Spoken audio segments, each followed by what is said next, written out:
같이 보실 성경은 욥기입니다. 욥기 같이 보시겠습니다. 욥기 15장 17절입니다.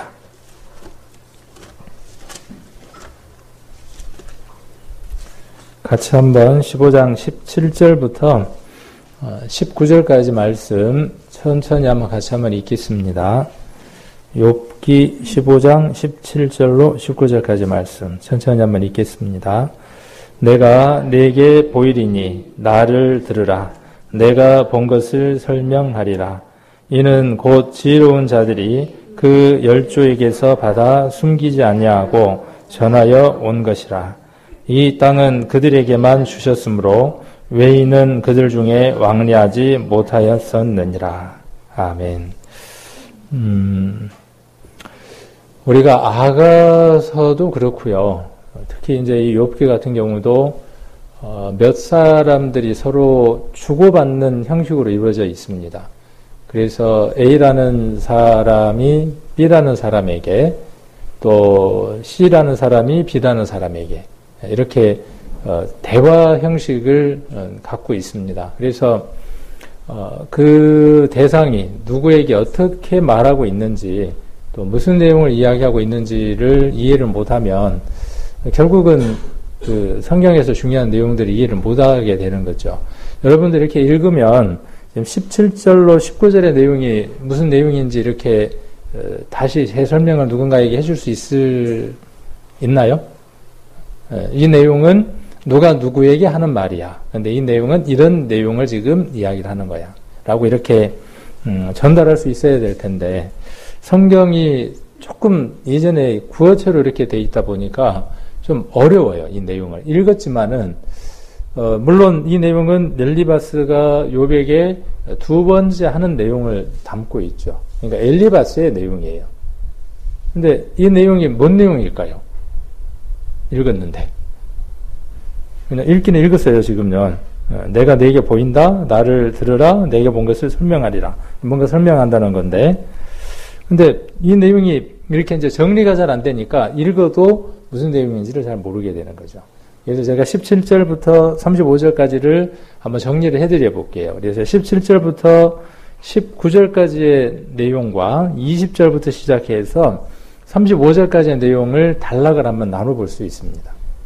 그래서 17절로 19절까지의 내용은 뭐냐 하면 내가 본 것도 있고 내가 들은 것도 있고 배운 것들이 있는데 그것들을 욥에게 내가 지금 설명을 해주겠다. 그래서 내가 보고 듣고 배운 것은 누구로부터 보고 듣고 배운 거냐 하면 우리 지혜로운 선조들이 있다. 열조들이 있다. 열조라고 기록을 했죠. 그러니까 열조라는 말은 뭐냐 하면 선진들, 우리보다 앞선 사람들이 있다. 그 사람들이 내게 가르쳐 준 것이다. 근데 그 사람들은 받아서 숨기지 않고 18절에 자기에게 또 여러 사람들에게 전해준 것이다. 그렇게 이야기를 하고 이 땅은 그들에게만 주셨으므로 이렇게 이야기를 하고 있죠. 지금 우리가 살고 있는 그 지역에서 그 구성원들 속에 우리라고 하는 그것 속에 특별하게 이렇게 전달되어지고 계승되어지고 전해져온 내용이기 때문에 그렇게 말하고 있는 겁니다. 19절에 그들 중에 왕래하지 못하였느니라. 누가 왕래를 못했냐 하면 바깥 사람들이 들어오지 못했다 그 말이에요. 그러니까 좀 이게 이해가 되는 듯 하면서 이제 어려움이 있는 거죠. 이 내용들이 이해가 잘 안 되는 게. 정리해보자면 어떤 거냐 하면, 우리라고 하는 어떤 공동체가 있는데, 그 공동체 속에 계속해서 때대로 내려온 어떤 진리에 가까운 특별한 내용들이 있는데, 그 내용들을 내가 가지고 있고, 내가 받았다. 근데 한 번도 이 공동체에 있는 이 지식이, 외부의 어떤 것에 의해서 섞인 적이 없다. 그러니까 뭐죠, 이거는? 자부심인 거죠. 어떤 자부심이에요? 내가 알고 있는 이거에 대한 강한 자부심을 갖고 있는 거죠. 이게 틀릴 리가 없다는 거예요. 이거는 분명하다는 거예요. 확실하다는 거예요. 자, 그럼 그게 뭘까요? 지금 이 엘리바스가 욥에게 내가 지금 알고 있는 이것은 나만 알고 있는 게 아니라 내가 있는 이 온 땅에 있는 사람, 이 영역에 있는 사람들에게만 있는 지식인데 선조 때부터 열조 때부터 전통적으로 내려오는 지식이다. 이건 무너질 리가 없는 거다. 이건 확실한 것이다. 그러니까 이것은 마치 무엇과 같다라고 지금 정의를 내리는 거냐 하면 내가 말하는 것은 곧 변할 수 없는 진리에 가까운 것이야. 이렇게 지금 말하고 있는 거죠. 그럼 그게 뭘까요? 그게 지금 20절부터 시작하는 내용입니다. 20절부터 시작해서 35절까지의 내용이에요. 그러니까 우리가 이러한 내용을 모르면요, 엘리바스가 하는 말이 다 옳게 보이는 거예요. 다 옳게 맞게 들리는 거예요. 그런데 이런 내용을 우리가 읽을 수 있으면 이 엘리바스라고 하는 사람은 지금 무엇을 붙들고 있는 사람이에요?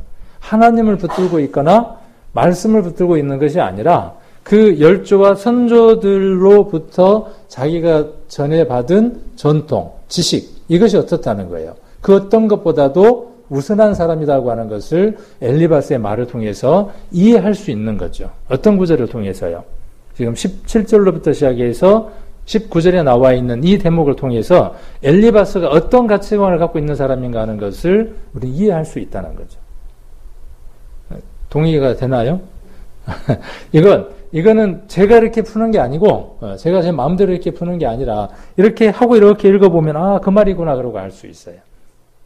그래서 어려우면 제가 어떻게 하라고 자주 말씀을 드리느냐 하면, 현대어 성경이나 현대인 성경이나 쉬운 성경들이 있어요. 우리 한글 성경들 가운데에 비교적 요즘 편한 언어들로 이렇게 풀어놓고 성경이 어떤 때는 직역을 해두었습니다. 그러니까 의역은 많은 문제점들을 가질 수 있으니까 성경은 어떻게 했냐 하면 원문의 내용을 직역을 했어요. 그러니까 어떤 데 보면 그 내용들이 어려울 수도 있겠죠. 그런데 요즘 보는 그 성경들은 의역을 해둔 것들도 있어요. 앞뒤의 내용을 연결을 해서 그 내용에 맞게 어떤 내용들이 첨가되어져서 이해가 쉬운 것들도 있어요. 참 우리가 보는 이 한글 성경 이거 하나만 보는데도 바빠 죽겠는데 뭔 또 현대인 성경을 보고 뭐 그러냐. 근데 그렇게 해야 될 가치가 있나요, 없나요? 그렇게 해야만 하는 특별한 가치가 있죠. 그랬을 때 우리가 하나님의 말씀을 더 많이 바르게 이해할 수 있기 때문에 그렇습니다. 그래서 오늘 우리가 여기에서 이 엘리바스를 통해서 배울 수 있는 건 뭐냐면요. 그가 배우고 또 알고 있는 것에 대해서 확신을 갖고 있는 이것. 그것이 비록 일반화되어져 있고 하나님 말씀과 일치되어지지는 못하지만 그가 전통 속에서 배운 것들을 확실하게 알고 있고 그것을 담대하게 말하고 있는 이 모습은 우리가 이 대목에서 배울 필요가 있다는 것이죠. 저와 여러분이 배워야 할 것들이 있어요. 그것이 무엇이냐 하면 이 엘리바스를 통해서 이렇게 담대하게 오늘 17절에 이야기하고 있는 것처럼 내가 내게 보이겠다. 지금 어떻게 보면 이 엘리바스가 알고 있는 내용은 진리가 아니에요. 사람들의 지혜 속에서 나온 일반화되어 있는 내용들이에요. 자, 뒤에 20절 한번 봅니다. 그리고 이렇게 일단 전체를 한번 아웃라인을 정리를 하고 뒤에 이제 하나씩 봐 나가도록 하죠. 그래서 20절에 보시면 그 말에 이르기를, 그 말은 뭐예요? 그 말에 이르기를. 그 말은 어떤 말이겠어요? 자, 열조들이 숨기지 않고 전해준 것. 그렇죠? 그 내용들이죠. 그리고 그들 중에 외인이 왕래에서 그 어떤 것도 섞이지 않는 순수한 참 진리에 가까운 것. 이렇게 지금 자신있게 말하는 거죠. 그 말에 이르기를 이렇게 이야기하는 겁니다. 그러니까 그 말에 이르기를 하는 말은 뭐냐면 이 말은 틀릴 리가 없어. 몇 년씩, 몇백 년씩 내려온 거기 때문에 이건 틀릴 리가 없는 거야. 자, 이 얘기는 지금 누구를 공격하기 위한 내용이에요, 지금. 이 내용이 전개가 누구를 공격하기 위한 거냐 하면 욥의 지금의 형편을 무엇하기 위한 거예요? 사정없이 찔러주기 위한 것이죠.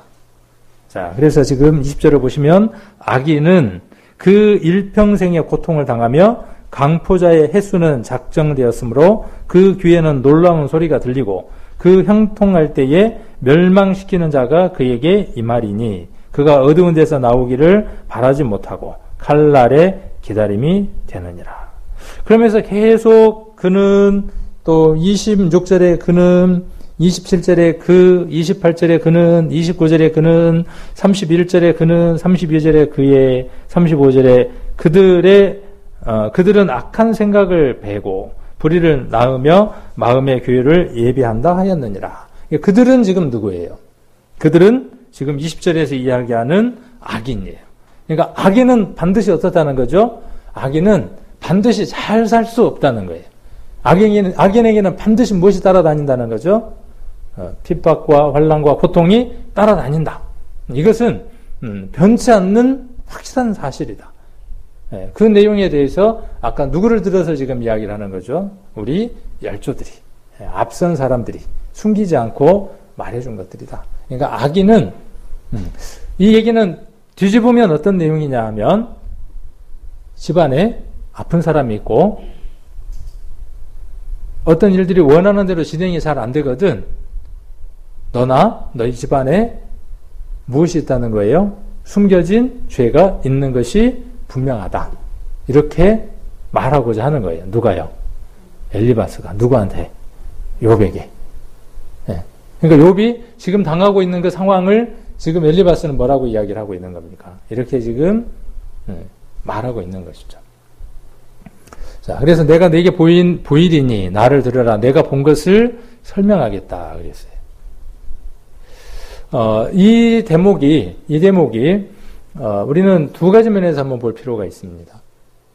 한 대목은 말씀 속에서는 지금 엘리바스가 말하고 있는 것이 욥의 상황과는 적절하지는 않아요. 그래서 이 권면이, 이 교제의 내용이 욥에게는 힘이 되어질 수는 없어요. 왜? 그 상황에 맞는 얘기가 아니니까. 그래서 이것이 바른 교훈이 되어질 수는 없죠. 그런데 이 엘리바스의 얘기를 통해서 우리는 많은 교훈들을 한번 받아볼 수는 있어요. 왜? 일반화되어 있는 내용들이니까 이 내용들을 통해서 우리를 한번 다시 돌아볼 수 있는 점도 우리가 한번 가져볼 수 있다는 것입니다. 자, 그래서 내가 내게 보이리니 나를 들으라. 내가 본 것을 라고 이야기를 하고 열조에게서, 그래서 자기가 가진 것들은 전통적인 것이다. 그래서 이것은 아주 중요한 것이다. 순수하게 보존되고 전달됐다는 뜻이다. 라고 이야기를 하고 있고, 자, 이거에 대한 자부심들이 교회도 있어요. 교회에 다니는 분들도 어떤 것들이 있냐 하면, 우리는 카톨릭이야. 우리는 천주교인데, 우리가 어떤 집이에요? 작은 집이에요? 큰 집이에요? 우리가 큰 집이야. 누구는 어떤 집이야? 너희는 개신교인데 작은 집이야. 너희는 뿌리가 없어. 근데 우리는 뿌리가 있어. 우리는 전통이 있어. 이렇게 긍지와 자부심을 갖습니다. 그게 바른 긍지와 자부심 같지만 그렇지 않다는 것이죠. 저는 여기에서 하나 더 하고 싶어요. 어떤 걸 더 하고 싶으냐 하면, 우리 교회는 복음을 확실하게 전하는 교회니까, 복음을 대대로 그동안 몇십 년 동안 잘 전해왔던 교회니까 우리 교회에 있는 모든 성도들은 분명히 구원받은 것이 확실해 라고 하는 이 전통도 우리는 한번 돌아볼 필요가 있다는 것입니다. 돌다리도 두들겨서 건너는 것처럼 혹 내 집안의 누구가, 또 주변에 있는 누군가가 이 말씀 안에서 떨어진 사람일 것이다라고 생각하고 우리가 점검하고 돌아보고 확인하는 이것은요, 불필요한 전통을 고수하는 것보다는 훨씬 더 낫습니다. 그래서 혹간에 이렇게 전통을 이렇게 붙들고 있는 사람들도 있습니다. 근데 오늘 이 엘리바스의 얘기를 통해서 하나 꼭 짚고 넘어가고 싶은 것은 17절에 본 것을 설명하겠다는 거예요. 그리고 뭐라고 지금 욥에게 종용하는 거죠? 잘 들어봐. 그렇죠? 예, 잘 들어봐 그렇게 이야기하는 거죠. 17절에 나를 들으라 그렇게 이야기를 하죠. 그리고 또 뭐라고 이야기를 해요? 내가 보여줄게 그렇게 이야기를 하고 있죠. 그것이 진리가 아님에도 불구하고 자기 안에 그것이 가치로 형성이 되어 있고 중요하다고 생각을 하니까, 모든 것이라고 생각을 하니까 그 친구 욥에게 어떻게 해주려고 하는 것이냐 하면 이 사실을 전달해 주려고 하는 거죠. 이 부분은 우리가 정말 배워야 될 부분이다 싶어요. 그래서 오늘 제목으로 이렇게 정했습니다. 본 것을 설명하겠다. 내가 본 것을 설명하겠다는 거예요. 여러분들은 무엇을 보았습니까? 본 게 없습니까, 여러분들? 무엇을 보았습니까? 여러분들이 본 것은?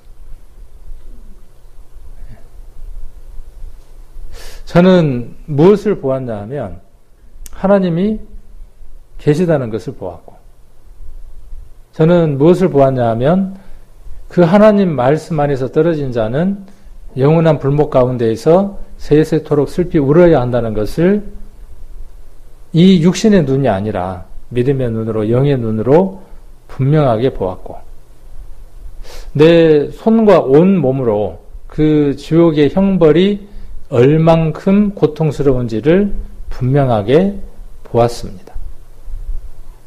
여기까지 동의하시나요? 그래서 어떻게 외쳤습니까? 그래서 저는 이 대목이 굉장히 중요하다고 생각을 합니다.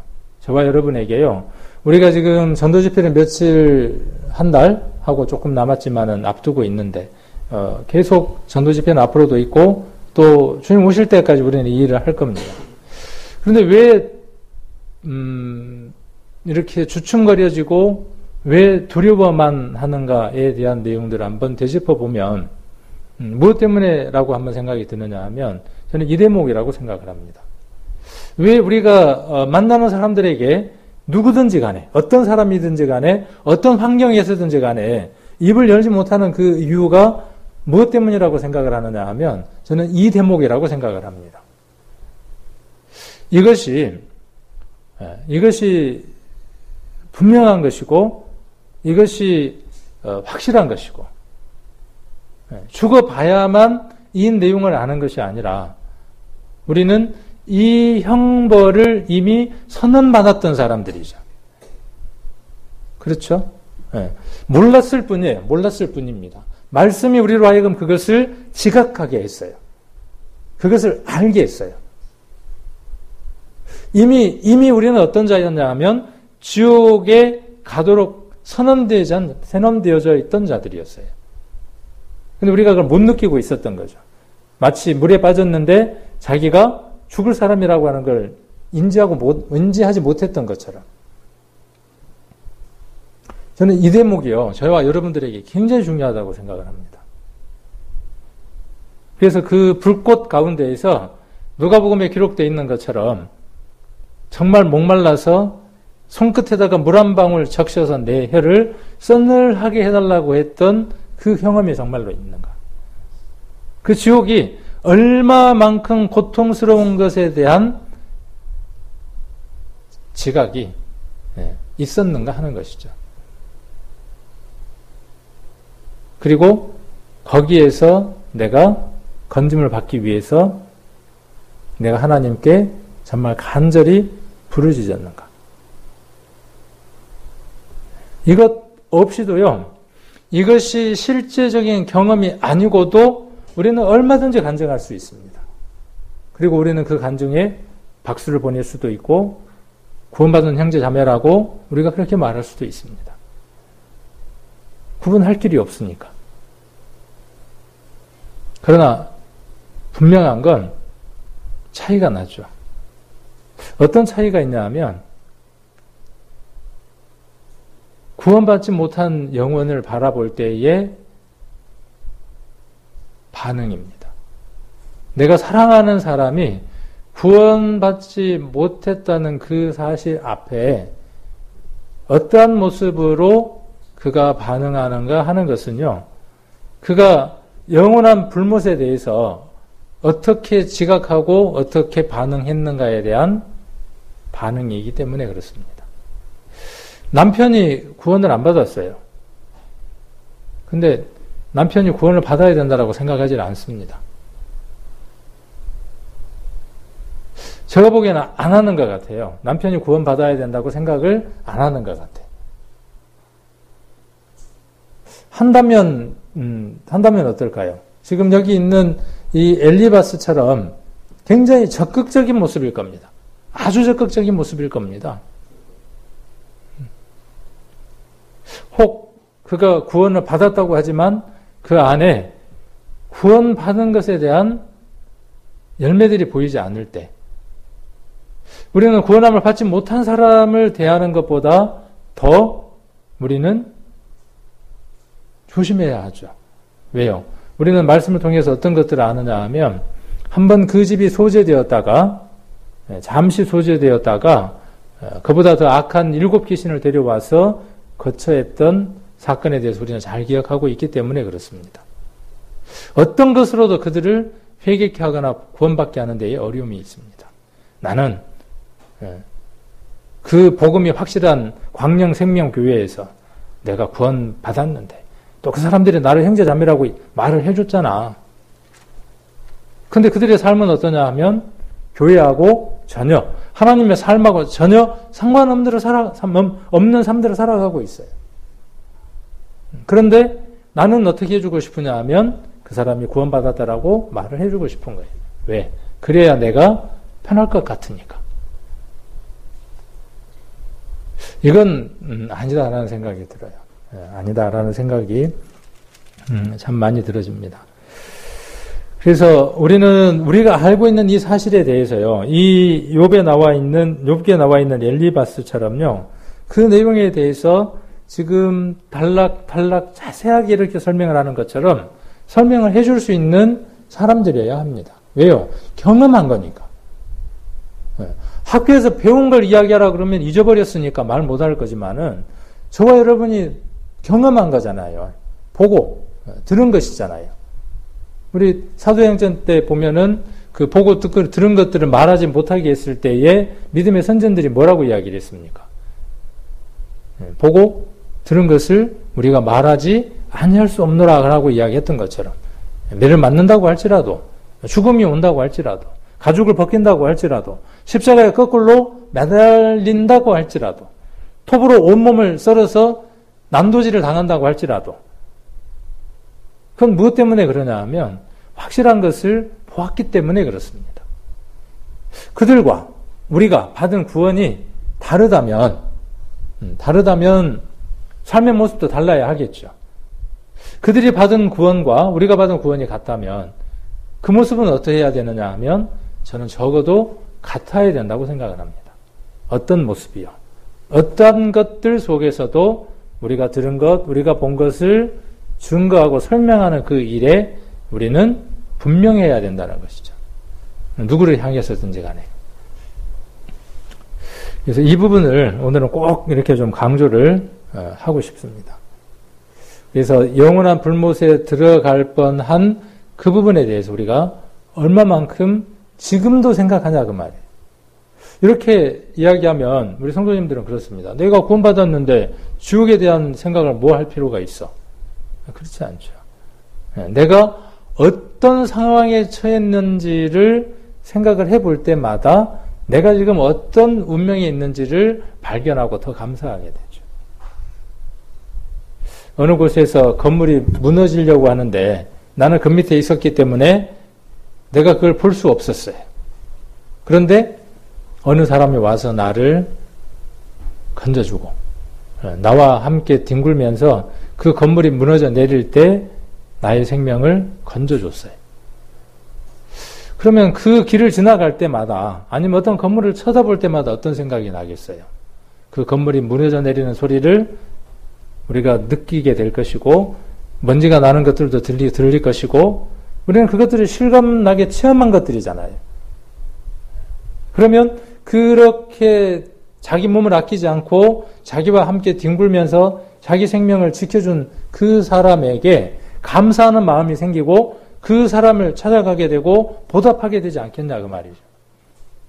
그게 당연한 이치이고 은혜인 것처럼 우리가 받은 이 구원에 대해서도 우리는 같이 적용을 해볼 수 있다 그 말이죠. 영원한 불못 가운데에서 우리가 그 영원한 불못이 어떤 곳인지를 말씀을 통해서 확인하지 않기 때문에 우리는 더 그런 것이죠. 구원받은 사람은 지옥이 어떤 곳인지 더 많이 찾아봐야 합니다. 구더기가 그 위에 덮이고, 그렇죠. 구더기가 그 위에 덮이고 살을 파먹는다 그랬고, 또 불과 유황으로 타는 못이라 그랬고, 그 다음에 지난번에 우리 시편에서 바람까지 있다 그랬잖아요. 불을 더 태울 수 있는 바람도 있고 유황도 있고, 그렇게 세소록 타는 그곳에서 내가 구원함을 받았어요. 그러면 그 구원함을 받았다라고 할 때에 그 구원함을 이루기 위해서 하나님이 하신 일이 어떤 일인지를 우리가 말씀을 통해서 확인할 때 그때 우리는 어떠냐 하면 참다운 가치를 발견하게 되는 겁니다. 지금 이게 엘리바스가 이것 속에서 자기의 가치를 발견하고 이것을 설명하는 데에 열을 올렸던 것처럼 저와 여러분도 마찬가지예요. 이게 우리 안에 가득 차 있지 않으니까 들어봐. 여기 지금 엘리바스가 10절에 이야기하는 것처럼 나를 들어봐. 내가 하는 말을 들어봐. 내가 한번 보여줄 테니까 한번 봐봐.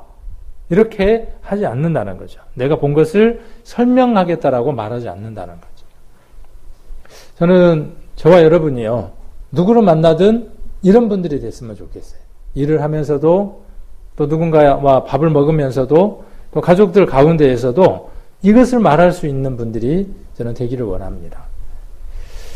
자, 빌립보서를 한번 보겠습니다. 빌립보서. 여기 욥기는 잡아놓으시고 빌립보서 4장입니다.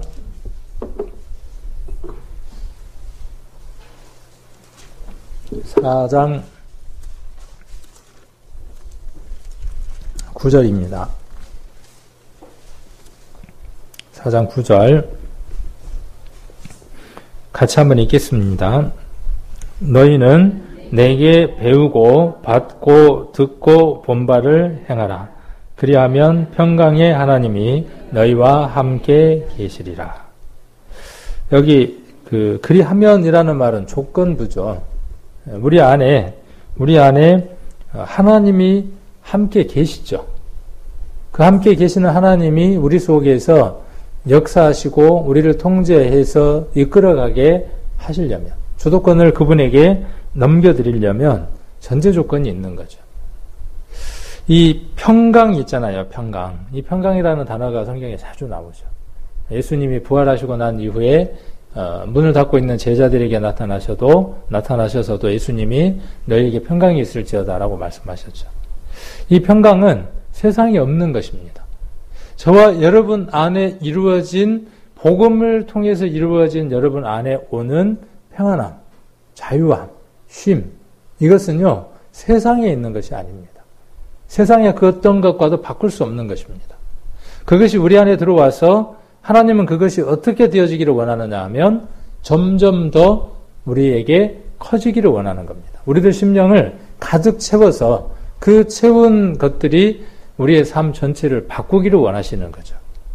그래서 너희는 내게, 여기 바울이죠. 여기서는 배우고 받고 듣고 본 바를 행하라 그랬어요. 우리는 그 믿음을 어떻게 얻는다고 배웠냐 하면 믿음은 들음으로 말미암아 거저 얻는 은혜라고 배웠습니다. 그러니까 구원이 내 것이 되는 데에는 어떤 노력도 더하여질 수가 없습니다.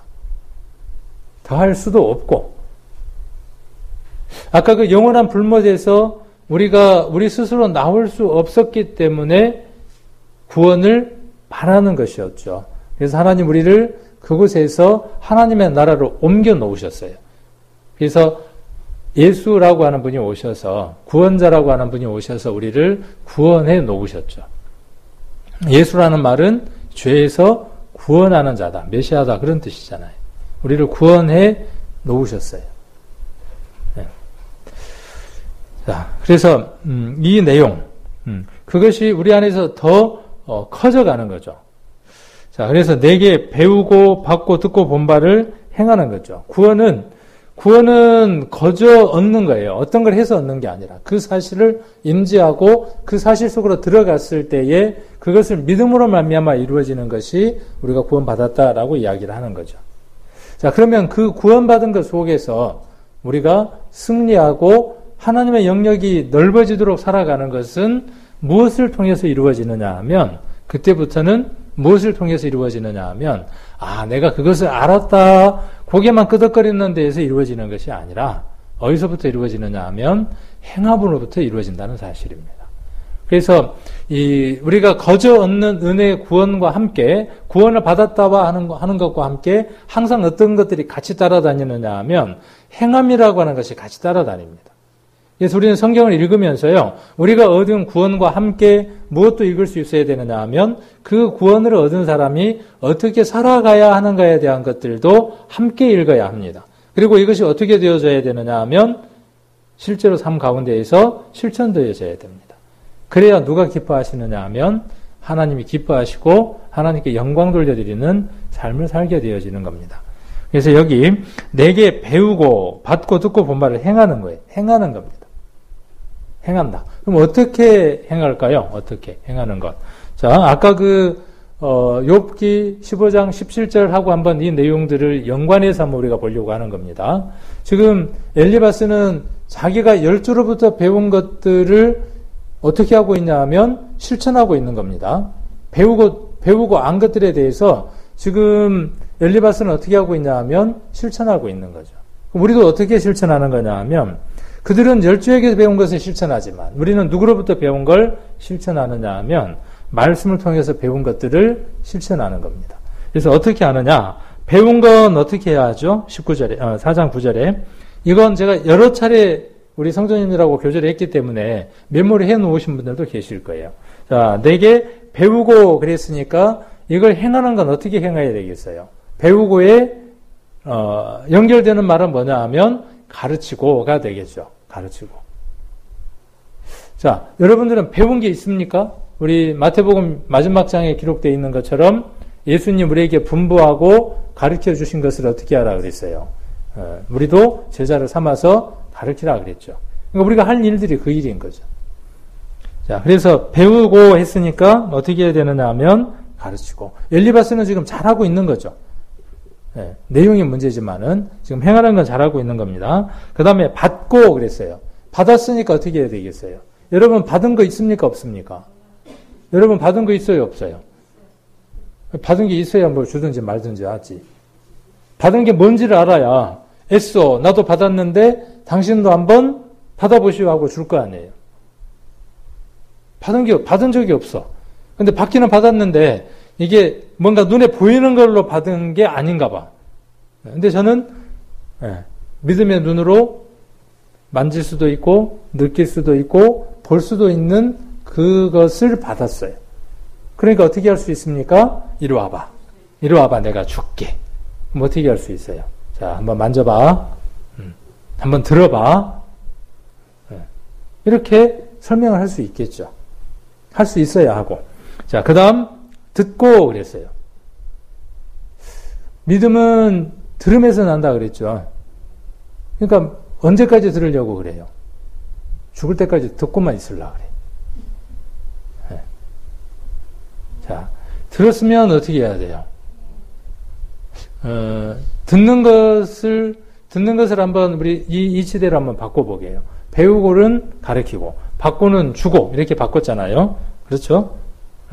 자, 배우고는 가르치고, 받고는 주고라고 했으니까, 듣고는 뭘로 바꾸면 되겠어요? 어떻게 해야 이게 행하는 거겠어요? 자, 행하는 거라 그랬으니까, 행하는 게 믿음 안에서 온전케 되어지는 거니까, 자, 듣고는 뭘로 해야 되겠어요? 말을 해줘야 될 거 아니에요. 그렇잖아요. 누가 내게 말을 해줬으니까 내가 들었을 거 아니에요. 그러면 이걸 행하려면 어떻게 해야 되겠어요? 내게 들려준 사람처럼 나도 어떻게 해야 되겠어요? 내가 믿음으로 말미암아 들음이 생겼으니까 다른 사람이 뭐를 형성할 수 있도록 믿음을 들을 수 있도록 어떻게 해줘야 되겠어요? 스피치, 말해줘야죠. 말을. 근데 도무지 입이 안 열려. 그래갖고 입은 닫고 살아. 입은 닫고 살아. 뭔 얘기할 때만 입이 막 열려요?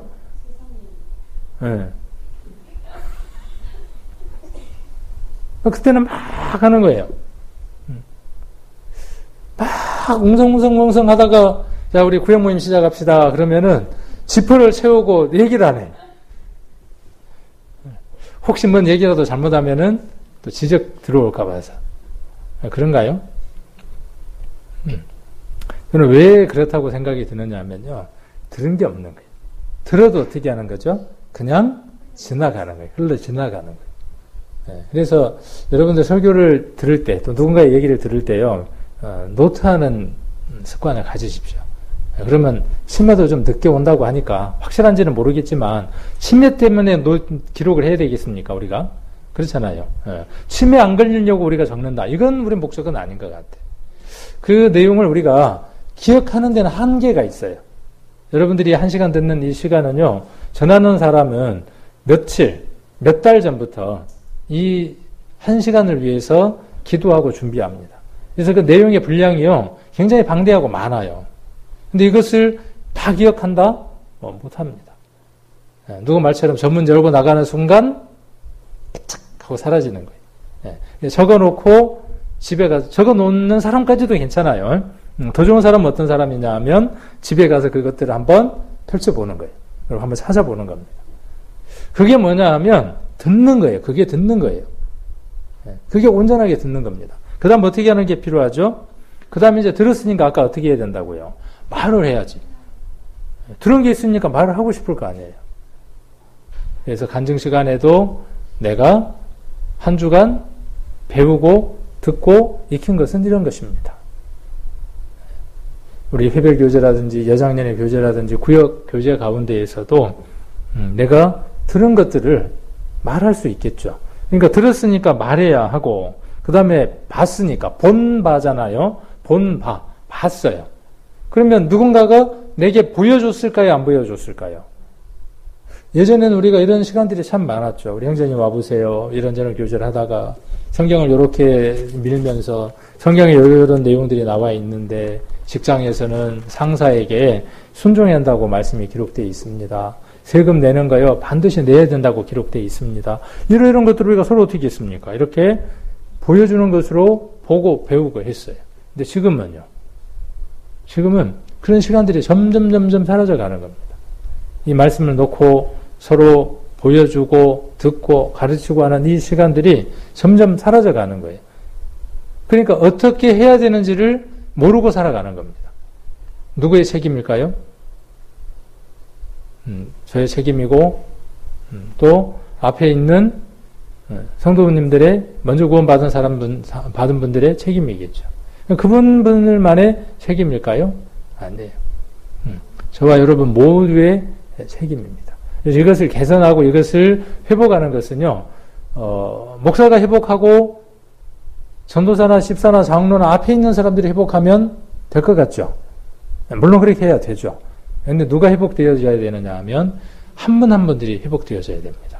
손가락을 이렇게 가리키면서 저 형제가 저 구역장이 누군가가 회복돼야 돼라고 이야기를 하는데 우리 이야기 많이 하잖아요. 가리킬 때 나머지 손가락이 어디를 누구를 가리키고 있어요? 나를 가리키고 있어요. 그래서 내가 그 부분의 것들을 풍족하게 채워서 일들이 진행이 되면요. 공동체는, 교회는 건강해집니다. 쟤는 왜 저렇게 하지 못하지? 라고 말이 나오려고 할 때, 그러면 그것을 내가 어떻게 채울까라고 하면 그 공동체는 건강해집니다. 자, 그래서 행하는 방법은 어떻게 행하는 거냐 하면, 배운 대로 행하는 거예요. 한 대로. 아까 했던 그 역순대로 하는 겁니다. 배웠으니까 가르치고, 또 받았으니까 주고, 들었으니까 말해주고, 봤으니까 어떻게 해주느냐 하면 보여주는 겁니다.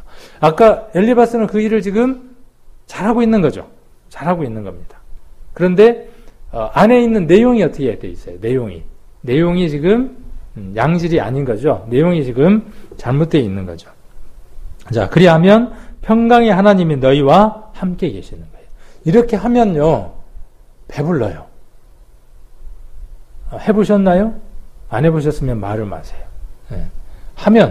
이렇게 하면요, 세상의 그 어떤 것으로도 비교할 수 없을 만큼의 기쁨이 있어요. 우리 그 마약하는 사람들이 있잖아요. 마약이나 도박하는 사람들이 있잖아요.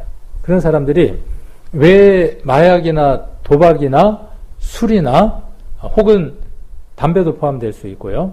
또 여러 가지 그 반복적인 것들도 포함될 수 있는데 왜 그런 걸 못 끊는지 아시나요? 혹시 아시는 분?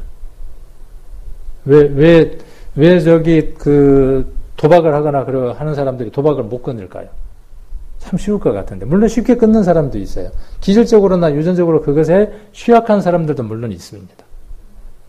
이게 그 도박을 할 때 빠찡코 같은데 안 가봤지만은 이 몇 번을 갔는데 한 번 딱 넣었더니 동전 같은 게 막 오르르 쫙 쏟아지잖아요.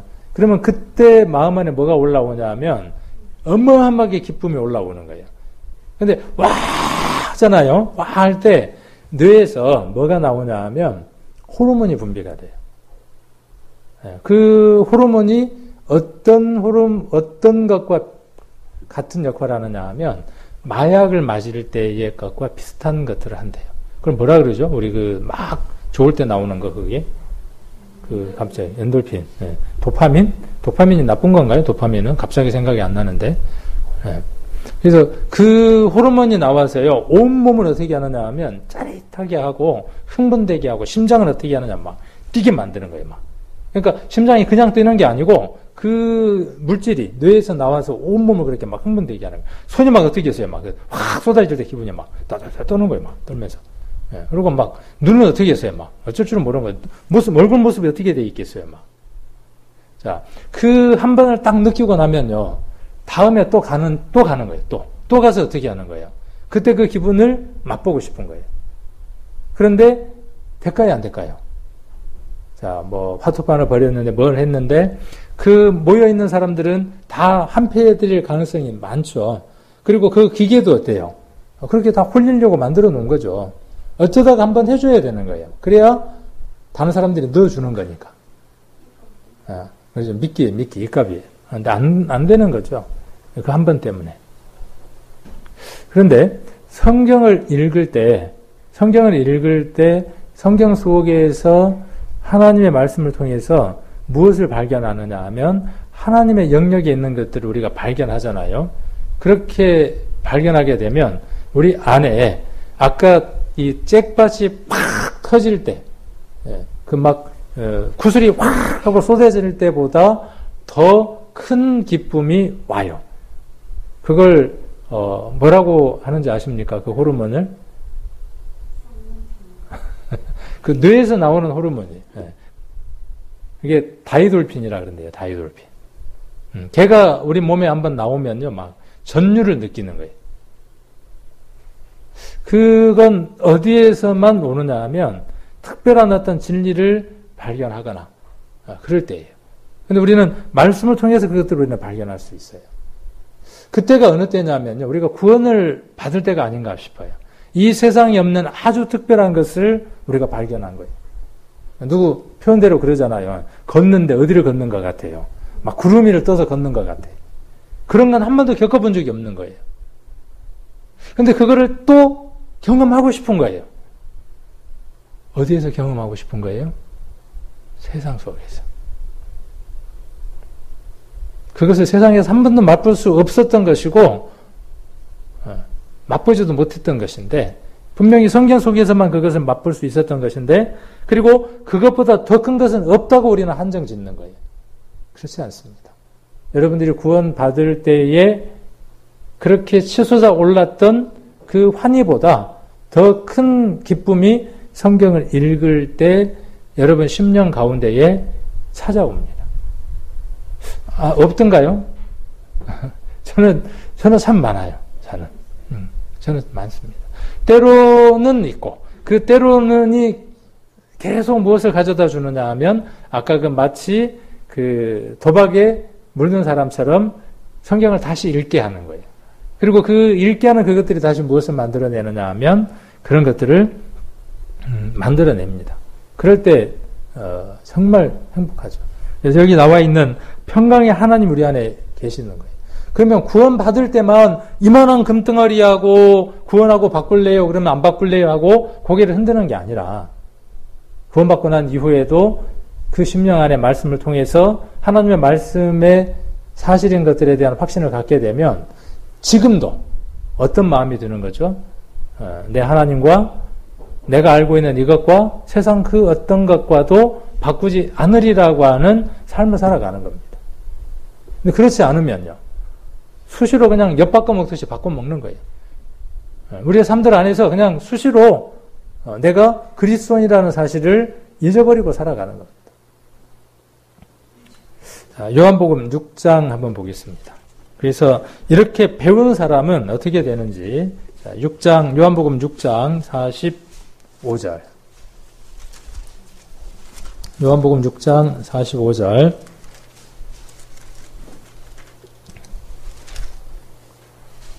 같이 한번 읽겠습니다.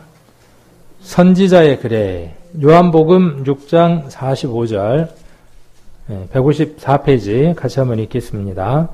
선지자의 글에 저희가 다 하나님의 가르치심을 받으리라 기록되었은즉 아버지께 듣고 배운 사람마다 내게로 오느니라. 이 말씀은 우리가 성경 말씀을 배우고 자세하게 하나님 말씀 안으로 들어가면 반드시 이루어지는 일입니다. 그리고 이렇게 가르치지 않는 교회는, 이렇게 배움을 주지 않는 교회는 이단입니다. 자, 그 교회에서 배웠어요. 그 교회가 뭔가를 가르쳐요. 그리고 성경을 가르치고 모든 것들을 가르치는데 그들의 그 지시하는 끝에 어떤 사람이 서 있고 어떤 건물이 서 있고 어떤 목표가 서 있다 그러면 그 교회는 하나님과 아무런 상관이 없는 곳입니다.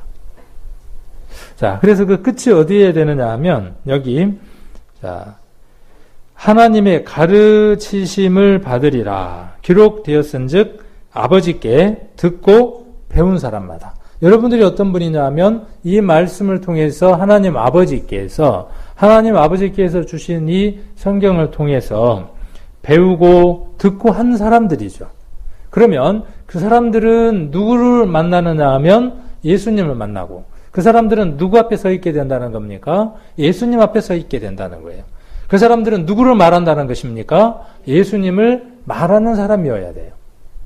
저와 여러분이 성경을 제대로 배우고 있고 제대로 읽고 있다면 우리는 누구를 말하고 있어야 하느냐 하면 예수님을 말하고 있어야 해요. 누군가가 우리 집을 찾아왔어요. 길거리에서 누군가를 만났는데 그들이 성경을 펼치면서 많은 얘기를 합니다.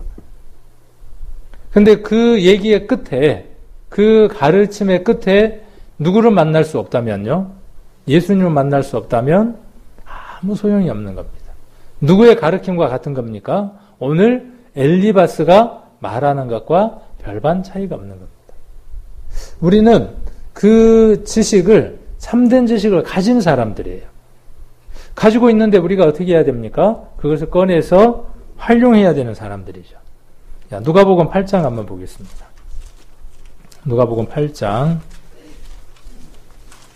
21절.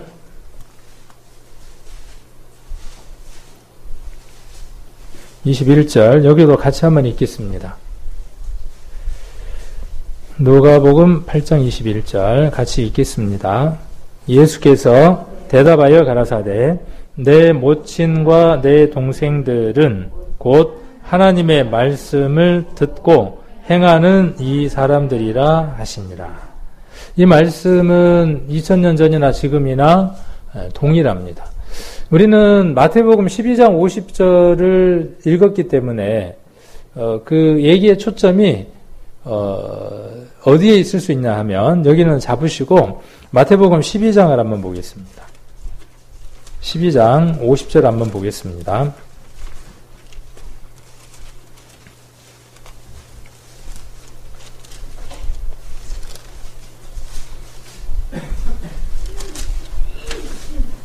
(12장 50절) 자, 누구든지 하늘에 계신 내 아버지의 뜻대로 하는 자가 내 형제요 자매요 모친이니라 하시더라. 얘기를 할 때 초점을 어디에 두느냐는 것에 따라서 우리가 보는 관점이 조금 달라지죠. 지금 여기에서는 하나님의 아버지의 뜻이라고 하는 것에 초점이 많이 가 있습니다. 그래서 하나님의 뜻은 아들을 보고 영생을 얻는 것이다. 그래서 구원을 받은 사람은 우리가 형제 자매라고 부를 수 있다. 또 불러야 한다. 라고 우리가 이 마태복음 12장 50절을 두고 이야기를 많이 합니다. 그래서 아버지의 뜻은 구원 얻는 것이니까 그 구원 얻는 것을 우리가 행해야 하는 것이다. 라고 이렇게 이야기를, 초점을 두고 이야기를 합니다. 근데 누가복음 8장으로 다시 돌아가서 8장 21절에서는 하나님의 말씀을 듣고라고 이야기를 했죠. 그렇죠. 누가복음 12장 50절하고는 조금 초점이 달리 있는 걸 볼 수 있습니다. 듣고, 그 다음에 어떻게 하는 겁니까? 행하는 거예요. 하나님의 말씀이 수없이 많이 있습니다. 아버지의 뜻은 여러 뜻들이 있어요. 자, 그 중에 아버지의, 하나님의 말씀 가운데, 아버지의 뜻 가운데에 제1순위, 가장 먼저 이루어져야 되는 게 뭐냐 하면 지옥 갈 사람이 하나님의 자녀가 되는 게 1순위예요. 그래서 구원을 이루어 놓았으니까 믿고 하나님의 자녀가 되라고 하는 그 말씀을 듣고 우리가 그대로 행하는 것. 그것이 제일 1순위잖아요. 행함 가운데 첫 번째잖아요. 그러면 그 행함만, 그 말씀만 있냐는 거예요.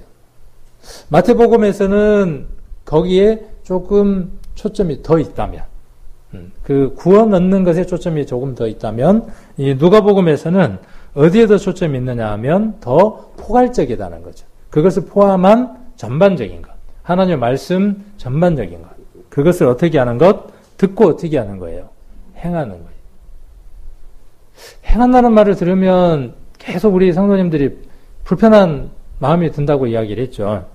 근데 그러면 된다고요? 안 된다고요? 안 된다고요. 구원을 얻기 위해서 뭔가를 막 행하는 건 맞아요? 안 맞아요? 그건 아니라고. 구원을 얻기 위해서 우리가 무엇인가를 행하는 것은 하나님 앞에 오히려 죄가 된다고, 허물이 된다고. 그런데 우리가 구원을 얻은 이후에 하나님 앞에 삶을 살아갈 때에는 반드시 수반되어져야 되는 게 뭐냐 하면 말씀을 듣고 그 말씀대로 준행하는 거예요. 그래서 그 말씀은 다시 어디와 연결이 되어지느냐 하면 마태복음 7장과 그대로 연결이 됩니다. 누구든지 내 아버지의 뜻대로 행하는 자가 뭐라고 되어 있어요? 마태복음 7장 우리 한번 찾아볼까요? 7장 우리 잘 아시는 말씀이죠. 7절을 보시면 7장 21절을 보시면 나더러 주여 주여 하는 자마다 천국에 다 들어갈 것이 아니요 다만 하늘에 계신 내 아버지의 뜻대로 행하는 자라야 들어가리라. 그러니까 여기 행한다는 것에 대해서 우리가 일반 교회를 이야기하면서 헌금을 많이 해도 그 다음에 또 교회를 열심히 나와도 새벽 기도를 열심히 해도 그렇게 천국 갈 수 있다고요? 없다고요? 그건 하나님 뜻이 아니니까 못 간다 그 말이에요. 그러니까 그건 왜 그렇게 열심히 해도 안 되는 거예요? 자, 기도도 열심히 했어요. 헌금도 열심히 했어요. 모든 걸 다 했어요. 근데 뭘 안 했죠? 예수 그리스도를 믿는 그 믿음이 없기 때문인 거예요. 그러니까 그렇게 하는 그것이 의미가 없는 거죠. 자, 그러니까 이게 필요 없다는 말로 우리가 들려진 거죠. 우리가 전도 집회 때. 구원함을 받은 사람은 말씀도 열심히 봐야 하고 구원함을 받은 사람은 예배에 참석하는 것도 열심히 해야 되고 구원함을 받은 사람은 드려지는 일에도 열심히 해야죠. 그것이 누구 뜻이냐 하면 목사의 뜻이나 교회의 뜻이거나 그런 것이 아니라 하나님이 원하시는 뜻 가운데 하나라고요. 그래서 누가복음 8장 21절에는 더 포괄적으로 하나님의 말씀을 듣고 행하는 자가 여전히 누구라는 거예요? 형제요, 자매라는 거예요. 구원함을 받고 아버지의 뜻대로 구원함을 받은 자가 형제요 자매이면서 그것 속에서 그 이후에 하나님이 원하는 그 뜻 가운데에서 하나님의 말씀을 듣고 행하는 그 사람이어야 지금도 그들은 형제 자매로 불릴 수 있는 사람이라고요. 그래서 우리는 이렇게 이 말씀들을 좀 더 이렇게 입체적으로 볼 필요가 있겠다라는 생각이 듭니다. 욥기로 다시 돌아가서 욥기로 한번 가봅니다. 욥기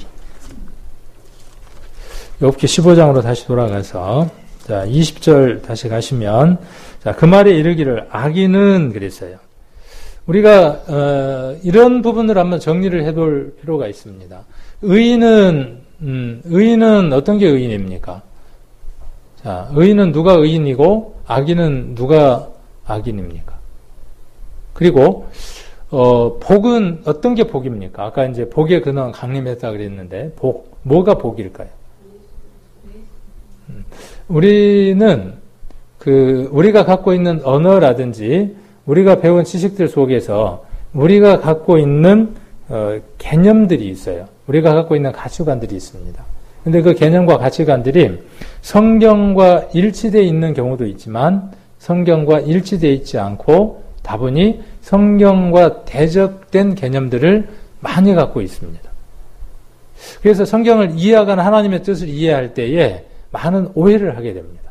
그 가운데 하나가 뭐냐 하면 지금 엘리바스가 이야기하고 있는 것처럼 잘 사는 사람은 복받고 하나님 뜻 안에서 거스리는 삶을 산 사람은 반드시 벌을 받는다 라고 하는 게 뭐냐 하면 우리가 일반화되어 있는 상식이라는 거죠. 근데 성경은 그렇게 말을 하나요?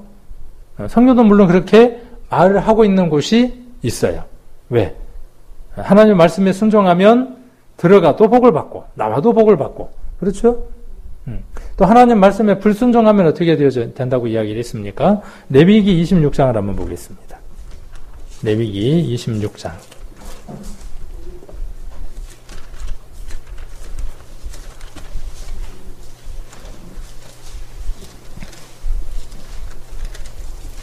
레위기 26장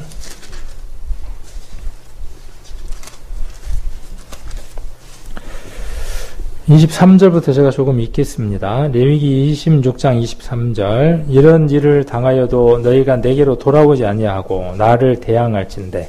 자, 하나님을 대항하면 그 말이죠. 나도 너희에게 대항하여 너희 죄를 인하여 너희를 7배나 더 칠지라. 25절 동그라미를 하나 쳐놓으시고 내가 칼에다가 동그라미 한번 쳐놓으시고 너희에게로 가져다가 너희의 배약한 원수를 갚을 것이며 너희가 성읍에 모일지라도 너희 중에 연병에다가도 동그라미 쳐놓으시고 보내고 너희를 대적의 손에 붙일 것이며 대적에다가도 동그라미를 한번 쳐보십시오. 내가 너희 의뢰하는 양식을 끊을 때에 10 여인이 한 화덕에서 너희 떡을 구워 저불에 달아주리니 너희가 먹어도 배부르지 아니하리라. 하나님을 대항하면 하나님이 어떻게 하시겠다고 말씀하셨냐 하면 이스라엘 백성들에게 미리 경고하신 거예요.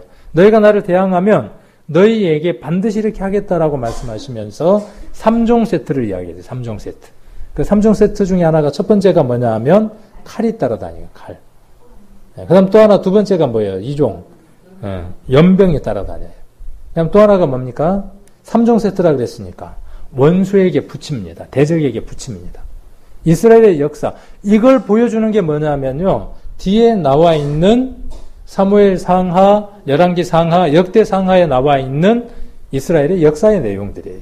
누구를 대항했기 때문에 하나님을 대항하고 하나님을 대적하고 하나님을 버리고 이방신을 섬기니까 하나님이 어떻게 하신 거예요? 이 말씀대로 무엇을 보내신 겁니까? 대적을 보내고 연병이 있고 칼이 따르고 이 연병과 함께 기근도 함께 있게 되죠. 이것들이 세트로 따라다니는 거예요. 세트로. 자, 그러니까 하나님을 거스리면 따라다니는 것들이. 그러니까 잘못 살면 벌을 받는다 하는 것들이 함께 등식이 성립이 되죠. 근데 거기에 우리가 어떤 걸 등식을 성립을 하느냐 하면 반드시라고 하는 걸 성립을 시키는 거죠. 우리가 하나님을 기쁘게 해드리면 반드시 뭐가 온다는 거예요? 집에 통장 잔고가 땡그랑 하고 올라가고 집도 넓은 평수로 팍팍 하고 옮겨가고 모든 일들이 다 어떻게 된다는 거예요? 잘 된다는 거예요. 그런데 하나님의 말씀을 불순종하면 어떻게 된다고요? 땡그랑 하면서 마이너스가 나고 통장 잔고는 통장이 되고 이렇게 된다고 이런 등식을 성립을 합니다. 그러니까 통장의 잔고가 비면 우리는 어떻게 생각하는 거예요? 통장의 잔고가 비면 그건 안 좋은 거예요. 그렇죠? 통장의 잔고가 풀었으면 어떤 거예요? 좋은 거예요. 누가 그렇게 등식을 성립을 시켜놨어요? 하나님은 그렇게 등식을 성립시키지 않았어요. 누가? 우리가 그렇게 성립을 시켜놓은 거예요. 그래서 뭔가 손해가 나면 어떻게 생각하냐 하면 벌 받는다고 생각하는 거예요. 그리고 어떻게 보는 거죠? 그렇게 보는 거예요. 나도 내 삶을 그렇게 보는 것이고 다른 사람의 삶도 그렇게 보는 겁니다. 그러나 반드시 그렇지는 않다는 거예요. 왜? 우리가 이제 물론 징계라고 하는 걸 통해서 징계가 하나님 앞에 삶을 제대로 살지 못했을 때에 여러 가지 징계가 온다고 우리가 말씀을 통해서 배웠기 때문에 우리가 물질적인 손해를 보거나 정신적인 손해를 보거나 여러 가지 손해를 보면 내가 징계받는다라고 이야기를 합니다. 물론 그건 누구로부터 온 거니까 감사로 받는 거예요.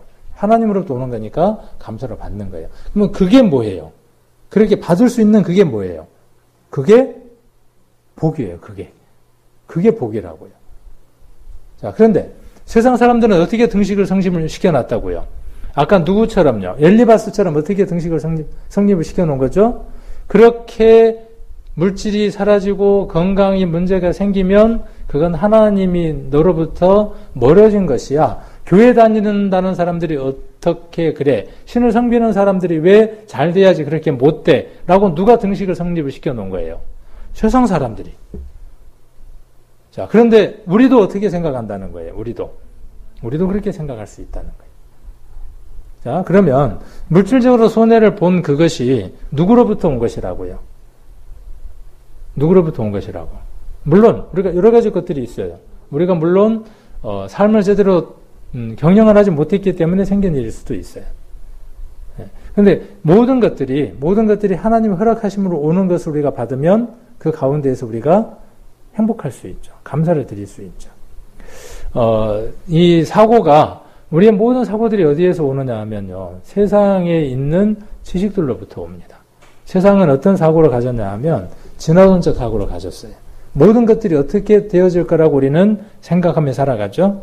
모든 일들이 다 잘 되어질 것이라고 생각하고 살아가는 겁니다. 그러면 그걸 뭐라고 생각하냐 하면 복이라고 생각을 합니다. 저와 여러분 안에 예수님을 믿음으로 말미암아 예수님을 따라감으로 말미암아 성경을 더 읽고 신앙생활을 더 하고 하나님을 잘 섬김으로 말미암아 무엇인가가 내가 원하는 내가 규정 지어놓은 그 좋은 쪽으로 점진적으로 갈 거야 라고 생각하는 게 뭐냐 하면 신앙의 또 다른 진화론이라고요. 그럼 누가 그렇게 정의를 지은 거죠? 하나님이 그렇게 정의를 지은 것이 아니라 우리가 정말 바르게 살아가지만 욥처럼 하나님이 어떻게 하실 수도 있다고요. 우리의 믿음의 실현을 위해서 물질적인 손해도 하나님이 어떻게 하실 수 있다고요? 허락하실 수도 있다고요. 그러면 그것이 우리에게 무엇이라고요? 유익이고 복이라고요. 잘된 것이라고요. 이게 뭐냐 하면 바른 신앙관이에요. 바른 믿음이에요. 그런데 우리가 어떻게 정의를 내려놓는 겁니까? 세상의 그 잣대로 말미암아 세상의 것들이 우리에게 있으면 잘된 거예요. 우리 성도님들도 그럴 수 있습니다. 자식들이 좋은 대학 가고 좋은 데 시집 가고 모든 것들이 잘 풀려요. 그럼 우리 어떻게 정의를 내리죠? 그 집은 뭘 잘해서? 신앙을 잘해서. 교회를 잘 다녀서. 그것이 누구로부터 허락된 것이라는 생각을 안 하고 신앙을 잘했기 때문에? 아니죠. 하나님이 그것을 허락하셨기 때문인데 신앙을 잘했기 때문이라고 하는 것으로 누구 자리가 바뀐 거예요? 하나님의 역할이 바뀌어 있는 거예요. 그래서 우리는 이런 부분에 대한 오류를 범하지 않도록 그 내용들을 한번 잘 읽어볼 필요가 있어요. 자, 그리고 요한복음 14장을 한번 보겠습니다. 요한복음 14장 27절